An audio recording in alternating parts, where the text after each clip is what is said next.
Bonjour et bienvenue dans notre troisième émission d'Easy Fish, dans laquelle nous allons vous parler de la pêche de la carpe en canal. Pour cela, nous retrouvons directement Adrien sur le terrain.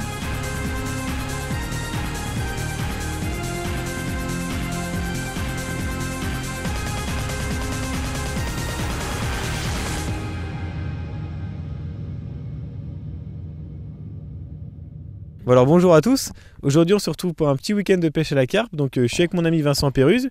Donc toi Vincent, ça fait un petit bout de temps que tu pêches la carpe, donc je vais te laisser te présenter et tu vas nous dire pourquoi tu recherches ce poisson et qu'est-ce que tu aimes dans la pêche de la carpe. Ouais, donc salut Adrien, donc j'ai 22 ans, ça fait à peu près une dizaine d'années que je pêche la carpe. Donc je pêche principalement la carpe parce que déjà elle me procure pas mal de beaux combats. J'aime toutes les stratégies qu'il faut mettre en place pour arriver à piéger ce poisson-là. Parce que c'est jamais la même stratégie suivant les plans d'eau et tout. Du coup c'est pour ça que je pêche ce poisson-là, quoi. Ouais, donc dans ta vie en plus tu as déjà fait des beaux poissons il me semble, même des fois moi je venais avec toi, je me rappelle on a vécu des bons moments. Ouais, Ouais, on a vécu des bons moments, j'ai pas mal de souvenirs de gros et beaux poissons. C'est pour ça que ça me pousse à toujours pêcher de plus en plus et toujours de continuer, quoi. Donc Vincent il me semble qu'il existe plusieurs espèces de carpes, 3 il me semble, non c'est ça? Tu peux nous en dire plus un petit peu Ouais. sur les carpes? Donc on retrouve donc trois principales espèces de carpes. Donc on a la carpe miroir, la carpe commune et la carpe cuir. Donc la cuir c'est une carpe qui n'a pas du tout d'écailles. La miroir elle a plus ou moins des écailles de plus ou moins grosses. Et la commune c'est une carpe qui a plein d'écailles. D'accord, et donc niveau poids, une carpe, ça peut atteindre à peu près les plus gros poissons qu'on peut trouver en France, ça peut être 25-30 kilos, hein, c'est ça il me semble. Ouais, même on va dire 30-35 kilos. En public, après ça peut monter à plus de 35 kilos quand même, mais ça reste assez rare. Et toi, la moyenne à peu près de tes poissons que tu fais, tout type de plan d'eau confondu, c'est quoi, du 12, 13, 14 Ouais, kilos? voilà, entre 12 et 13, quoi, principalement on va dire entre 8 et 15 kilos, quoi, avec des exceptions jusqu'à 20-22 kilos, et après du petit poisson, forcément. Ouais, bah c'est déjà des poissons intéressants, quoi. J'imagine que ça fait des beaux combats, ouais. Donc maintenant qu'on a vu les différentes sortes de carpes, tu vas nous parler un petit peu plus en détail de la biologie de ce poisson. Donc la carpe, c'est un poisson qui vit en eau calme, on la retrouve quand même en rivière. C'est un poisson qui se nourrit de tous les invertébrés aquatiques qu'on peut trouver dans l'eau. Elle se nourrit aussi de plusieurs végétaux, coquillages, un peu tout ce qu'on trouve dans l'eau. Et occasionnellement quelques petits poissons de temps en temps. Et sa période de frais de la carpe, il me semble que c'est dans les eaux un petit peu chaudes, non, c'est ça? Ouais, donc elle ferait entre 16 et 20 degrés en mai, juin, selon les années, quoi. Ouais, souvent on les voit faire un petit peu elles font un balai aquatique un peu dans les nénuphars à la fin du printemps, ouais, c'est ça, ouais. Ouais, donc c'est assez impressionnant parce que c'est vrai que dès qu'elles font ça dans les nénuphars, ça remue beaucoup, quoi. Donc là on t'a suivi pour une petite pêche de la carpe en canal, donc pourquoi tu as choisi spécifiquement de pêcher ce poisson dans les canaux? Donc j'ai choisi le canal plus pour les pêches rapides. Après j'aime pêcher le canal car c'est très peu pêché. Mais malgré ce que les gens en pensent, il y a beaucoup de gros poissons et des beaux poissons. Les poissons sont super combatifs. Donc ça c'est quelque chose que je recherche. Et les poissons sont sains et vierges de toute piqûre. Alors maintenant Vincent, on va voir un petit peu la stratégie que tu adoptes pour pêcher la carpe en canal. Donc est-ce que tu peux nous en dire plus un petit peu comment tu procèdes? Donc avant de pêcher une nuit, j'amorce mon poste préalablement de 2 jours à l'avance. Aux environs de 7 heures du soir. Donc je balance à peu près 1 kg, 1,5 kg de billes en 14, 16 et 20 mm. Pourquoi tu prends différents diamètres de bouillettes pour ton amorçage? Donc en fait je prends différents diamètres pour avoir un plus gros tapis de bouillettes au fond de l'eau. Car 1 kg de billes en 14 mm, ça représente plus de billes que de 20 mm. D'accord, et du coup les parfums que tu utilises pour ton amorçage, c'est quoi? Donc on est plus sur du carnet épicé parce que ça reste une valeur sûre et j'ai entièrement confiance en ces bouillettes là. À cette saison là, quoi. Et du coup là tu as fait un bon amorçage au préalable et tu le sens bien là pour cette session, ouais? Voilà, ça peut le jouer. Donc après j'essaye d'amorcer toujours un peu à l'avance parce que le bief qu'on pêche est assez long. Il fait environ 2 km de long, donc j'essaye de regrouper les poissons sur mon poste au maximum. Alors Vincent, maintenant que tu nous as parlé un petit peu de ta technique d'approche pour cette session, Tu vas nous présenter un petit peu le matériel que tu utilises pour pêcher la carpe. Ok, donc pour pêcher la carpe, donc, on a besoin d'une canne, d'un moulinet, d'un pic et d'un détecteur. Donc pour ce qui est de la canne, moi j'ai des cannes en 10 pieds, donc c'est des cannes qui font 3 mètres. Elles font 3 livres de puissance parce que moi ça me suffit amplement. Après, de ce qui est du moulinet, on peut avoir deux sortes de moulinets. Donc il y a le moulinet débrayable et le moulinet qui est pas le moulinet non débrayable. Moi j'ai des moulinets qui sont pas débrayables parce que j'ai toujours été habitué comme ça. Et ça me convient largement.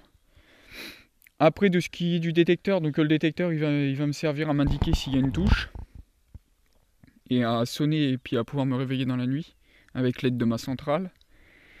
Donc après, de ce qui est de l'écureuil ou swinger, donc ça me permet de pouvoir détecter des touches à revenir. Alors maintenant Vincent, tu nous as montré un petit peu ton matériel au niveau des cannes et des moulinets. Donc est-ce que tu peux nous dire avec quoi tu garnis ton moulinet par exemple? Ouais, donc mon moulinet il est garni en tresse, c'est de la 30 centième. Donc j'utilise de la tresse pour pas avoir d'élasticité.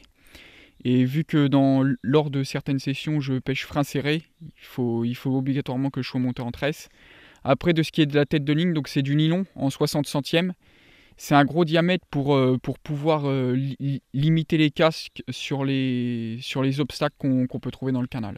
Ouais, alors du coup maintenant Vincent, tu vas nous montrer un petit peu les montages que tu utilises pour pêcher la carpe en canal. Ouais, donc dans le canal, j'utilise deux montages différents. Donc c'est les montages qui sont réalisés tout le temps en nœud sans nœud. Donc le premier que j'utilise, donc c'est un montage qui est réalisé avec de la tresse en 30 livres. Donc je pêche avec une bille de 20 mm. Après, on a un hameçon en taille 2. Sur l'hameçon, je monte un bout de gaine thermorétractable qui est légèrement coudé pour pouvoir accentuer le pivotement de l'hameçon dans la bouche du poisson pour que ça pique plus facilement. Le montage fait environ 25 cm de long. Ça c'était ton premier montage. Maintenant est-ce que tu peux nous présenter ton deuxième montage? Oui. Donc le deuxième montage en fait c'est un montage qui est réalisé avec une tresse gainée. Donc dès que je réalise mon montage, je dénude environ 15 cm de gaine pour pouvoir jouer sur la souplesse de la tresse. Donc là on peut voir que la partie est beaucoup plus souple. Donc c'est un montage donc, avec deux billes de 16 mm avec une flottante. De ce qui est de l'hameçon, c'est un hameçon en taille 2 avec une hampe légèrement plus longue que le précédent. La tresse donc, passe dans un petit anneau. Donc là c'est pareil, c'est pour jouer sur le piquant de l'hameçon dans la lèvre du poisson. Car dès que le poisson va éjecter la bouillette, la bouillette va ressortir et l'hameçon va pouvoir bien pivoter et se piquer dans la lèvre inférieure du poisson. Donc après je mets une petite olive de 2 grammes pour pouvoir décoller mon montage de quelques centimètres du fond. Donc ça je peux régler suivant sur quel substrat je pêche, si je pêche sur du caillou, de la vase ou de l'herbe. Donc c'est vrai qu'en canal, dès que je pêche dans l'herbe, il m'arrive parfois de décoller mon montage de 15 à 20 cm pour pouvoir être juste à la fleur juste au-dessus des herbes. Donc pour ce qui est du nœud sans nœud, donc j'ai préalablement réalisé une boucle avec de la tresse. J'ai éché ma bouillette, donc une 20 mm, on voit la bouillette et le stop bouillette. Donc après, j'enfile mon hameçon. Donc je passe par le haut de l'hameçon. Voilà. Donc en fait, je mets directement ma bouillette avant de fixer l'hameçon pour pouvoir régler mon cheveu à la bonne distance. Donc on va se mettre à peu près à cette distance-là. Donc ensuite, je réalise le nœud sans nœud. Donc il suffit juste de faire quelques boucles. Donc moi j'en fais environ une dizaine. Voilà. Après on tient. Et avec la tresse, on repasse dans la boucle. Voilà. Et il nous suffit de serrer. Et voilà, le montage nœud sans nœud est réalisé.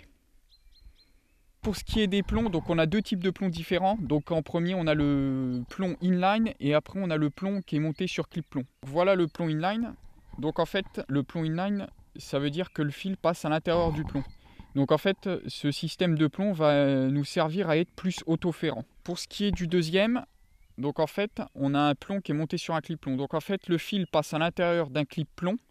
Ce clip plomb est équipé d'un crochet ou que c'est qu'on attache ou que c'est qu'on accroche le plomb. Donc le plomb il peut être de différentes tailles et grammages. Donc ce qui peut être pas mal avec ce type de clip plomb, c'est qu'en fait si lors d'un combat le plomb vient à s'accrocher dans un obstacle ou un caillou, un arbre, une branche, la carpe dès qu'elle va tirer, le plomb va rester et voilà, s'enlever du clip plomb. Ce qui peut nous permettre de reprendre directement contact avec le poisson et puis peut sauver la vie d'une carpe.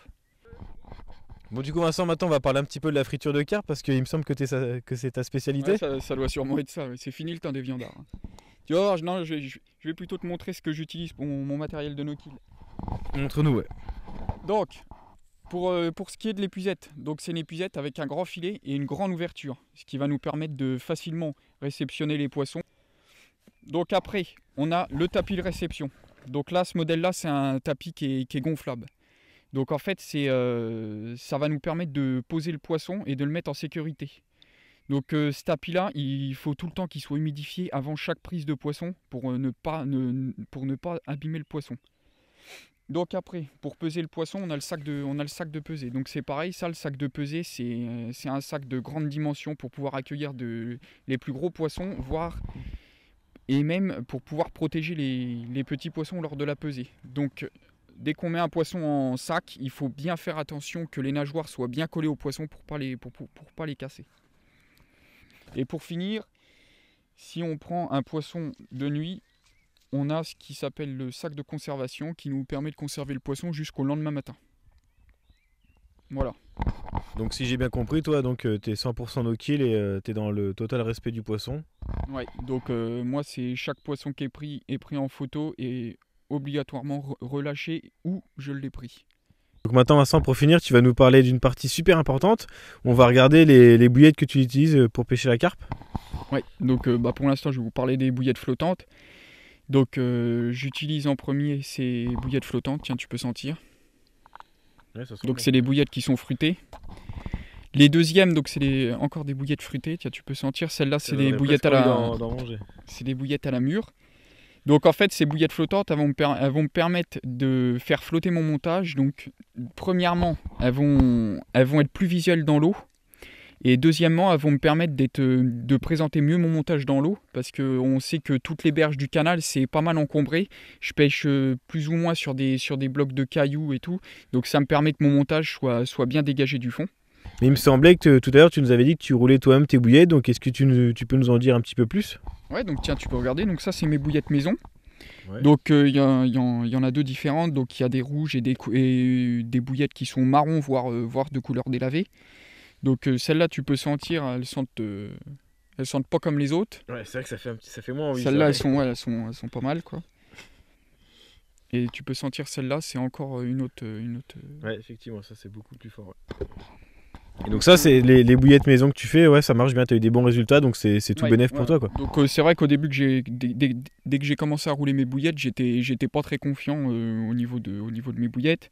Mais j'ai commencé par faire quelques poissons, puis après j'ai fini par pêcher presque que avec ces bouillettes-là.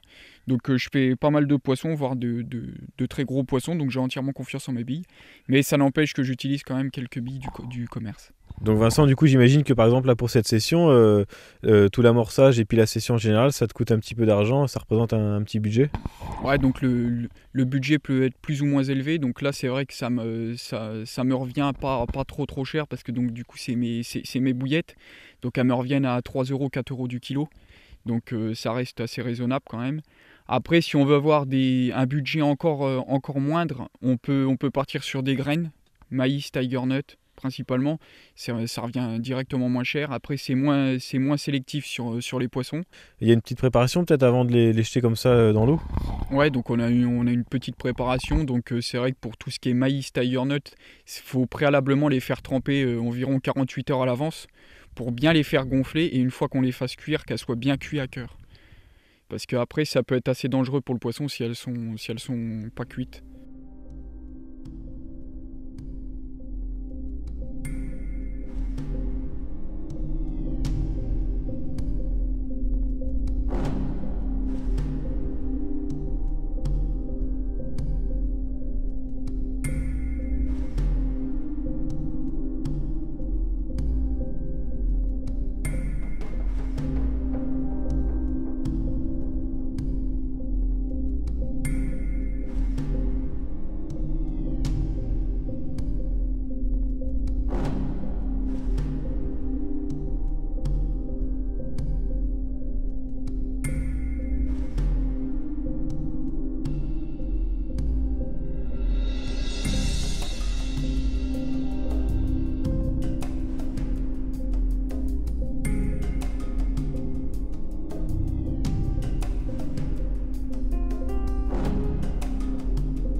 Bon alors du coup Vincent, on a bien dormi parce que malheureusement on n'a pas été réveillé par les poissons.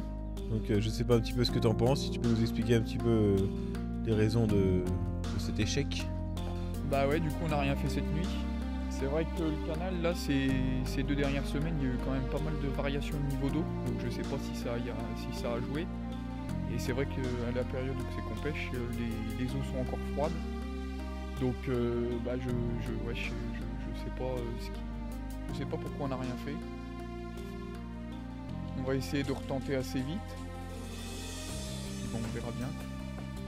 Ouais, en tout cas je te remercie encore d'avoir accepté de tourner cette émission avec nous et de nous avoir expliqué un petit peu ta passion pour la pêche de la carpe, donc voilà.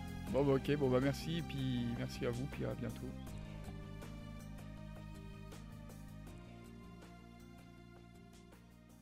Voilà le deuxième poisson de la nuit, un joli mâle.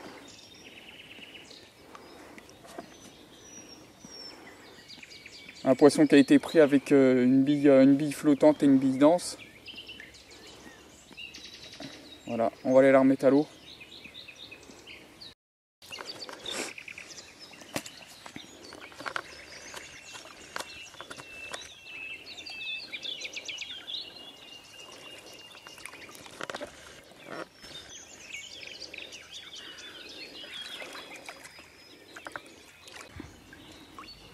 Alors voilà le beau poisson de cette nuit. Après être revenu quelques jours après la dernière fois, ça a enfin payé. Un super beau poisson. Prise toujours avec une bille décollée avec une bille dense.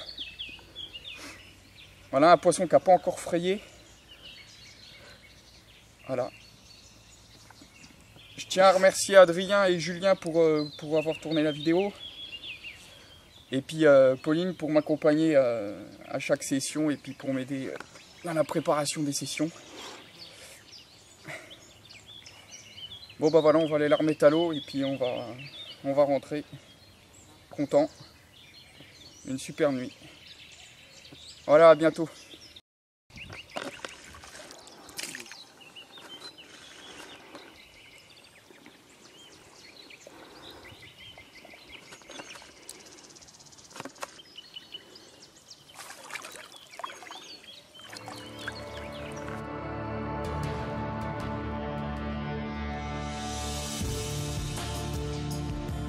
Comme nous avons pu le constater, à la pêche, c'est le poisson qui a le dernier mot. Toutefois, nous espérons que vous aurez appris des choses et nous vous retrouvons le mois prochain pour un épisode sur l'ouverture du brochet. Mais d'ici là, nous aurons peut-être un épisode surprise, alors abonnez-vous!